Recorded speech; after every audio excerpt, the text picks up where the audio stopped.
Good morning. How the devil are you doing this fine day? Me? Not so great this morning, if I'm being completely honest. I spent more than a year perfecting this show, honing its look and its sound and making optimum use of the space that I've got available. Until last week, I would wake every single day excited to bring you another new show. But then through personal circumstances, I had to give up my office and cram myself into this drab, tiny corner. And now, rather than leaping out of bed with a spring in my step, I find myself trudging downstairs for another day of discomfort and claustrophobia. And rather than feeling proud and a bit smug about just how good these shows look, I now feel like I've taken a step backwards, that I've let you all down. I know I did it for all the right reasons, but I really, really wish I had my old studio back. That's much better. It's Wednesday the 16th of March, and as that remarkably persistent guy just said, welcome to the Breakfast Show. I am your host, Mark Anthony. In today's show, HS2 tunnelling specialist seeks to distance itself from a Russian oligarch. Metro Deconstruction is flexing its muscles over in Fulham. Peter Haddock has been out and about, this time in the company of MJL Contractors, and Epiroc has that feeling of ejection. We'll get to all of that in just a second, but first, let's see who among the rich and the shameless will be celebrating a birthday on this day of days. Happy birthday! And it's many happy returns to the fourth President of the United States, James Madison, and to Anna Atkins, the first person to publish a book illustrated with photos. Who knew? Happy birthday also to comedian Jerry Lewis, movie director Bernardo Bertolucci, and singer and actor Jimmy Nail, to Flavor Flav from Public Enemy and comedian Jenny Eclair. But far, far more important than all that, a very happy birthday to the person that struggles manfully to make me look human and appear kind of professional. The unseen power behind the Breakfast Show throne, my son Fred. Many happy returns to them, one and all, but especially to Fred.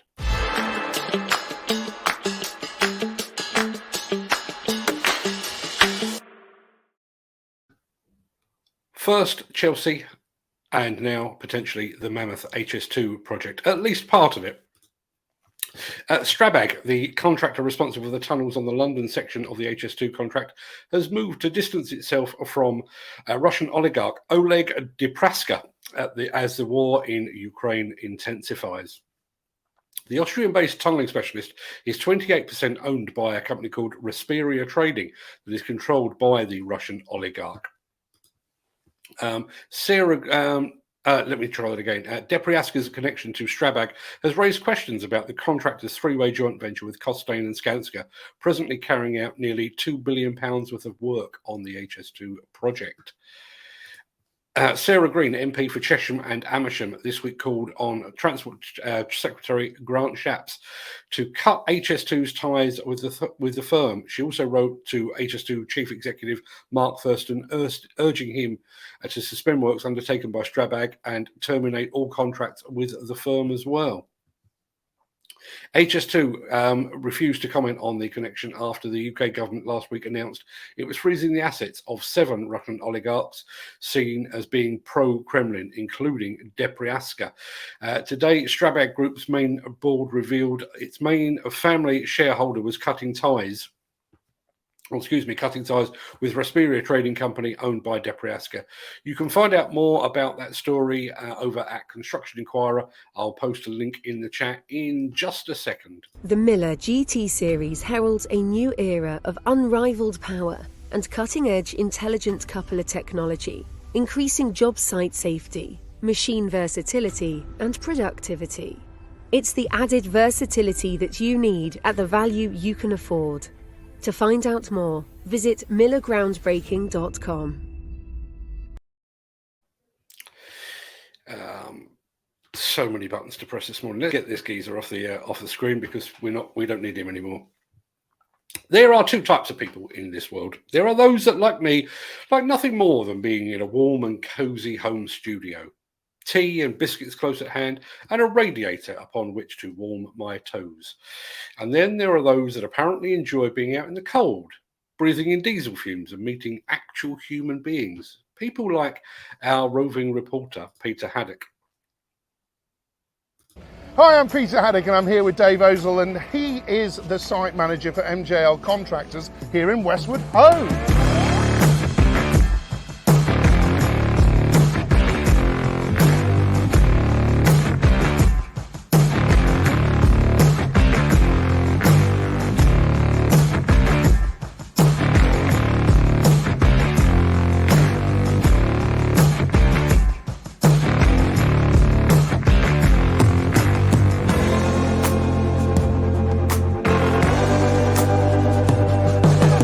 We've got a brand new Volvo here right next to us, the EC220EL model. It's got a full Encon tilt rotator controlled by the MC1 Leica Geosystems system that's been installed by One Point Survey.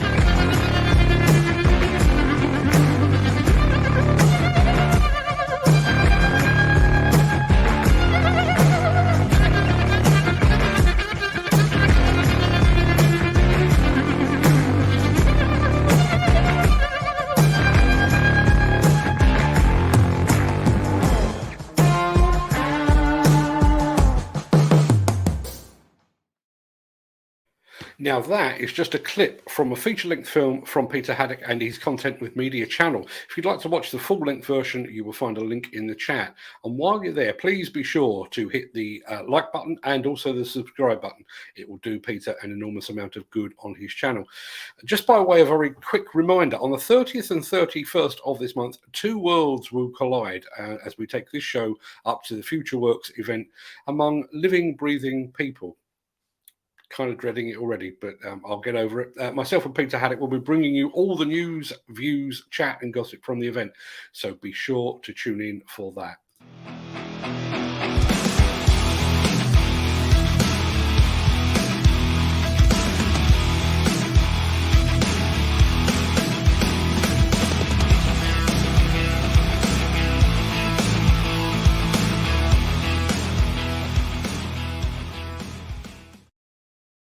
Our friends at Metro Deconstruction, the demolition company is probably based closest to Demolition News Towers, has been flexing its muscles again. This time the company has been doing its thing over in Fulham, West London.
Chalk up another success to the boys and girls at Metro Deconstruction.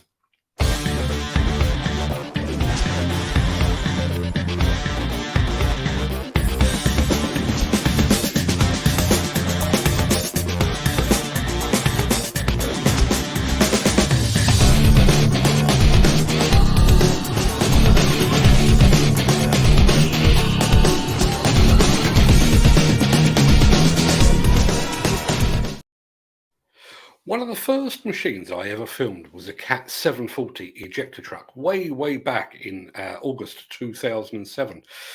Oh, I'd photographed hundreds of machines at that point, but I'd just got myself a new Nokia N95 smartphone that had what at the time was considered to be a very good camera. So when I went to the Eastern Quarry near Dartford to see the Cat ejector trucks in action, I captured it on video for posterity. Now, I've just watched that film back again this morning for the first time in about 15 years. It turns out Nokia was rather overstating the quality of the camera, despite the fact that the machines were extremely impressive. That was probably the last time I saw an ejector truck turn a wheel in anger. But there is one application where cat ejector trucks make perfect sense, and that is underground. Without sufficient headroom to raise the skip of a traditional ADT, ejector trucks are commonplace in mines around the world. But since they rarely see the light of day, I thought it was about time that we showed you one in action. This one is from the fine folks at Epiroc.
If you'd like to see that scratchy old Cat 740 footage that I mentioned earlier, just follow the link in the chat. Axoft and Svantec are your high-end partners for noise, vibration, dust and air quality systems, sensors and software. To find out more, visit axoft.co.uk or call 01234 639 550. Now, demolition contractors within easy reach of Essex, lend me your ears because this one is for you.